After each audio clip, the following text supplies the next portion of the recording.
Hi guys, അപ്പോൾ വീണ്ടും ഞങ്ങൾ കഴിക്കാൻ എക്സ്പോക്ക് പോകുന്നു ഗൈസ്. തൻസീർ വരുന്നും കേട്ടപ്പോൾ അപ്പം അടുക്ക പോയി ഗൈസ്. അങ്ങനെ ഇവിടെ എത്തി. ഞങ്ങൾ പോകുമ്പോൾ തന്നെ കുറേ ലേറ്റായിന് ഗൈസ്. അങ്ങനെ ഇന്ന് കുറേ പബ്ലിക് ഉണ്ടായി ഗൈസ്. അങ്ങനെ തൻസീറിൻ്റെ പാട്ട് കേൾക്കാം.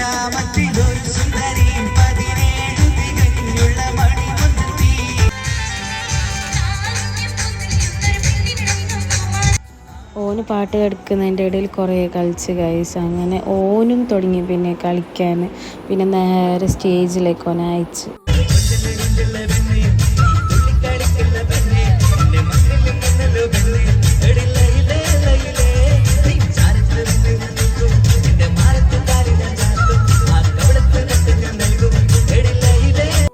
അങ്ങനെ തൻസീറിൻ്റെ സോങ് എല്ലാം കഴിഞ്ഞിട്ട് തിന്നുന്ന പരിപാടിക്ക് പോയി. ഗോഴി മഞ്ചൂരി എടുത്ത് പിന്നെ ലൈസ് ചാട്ട് എടുത്ത് പിന്നെ നേരെ പുറക്ക് പോയി ഗൈസ്. ബൈ.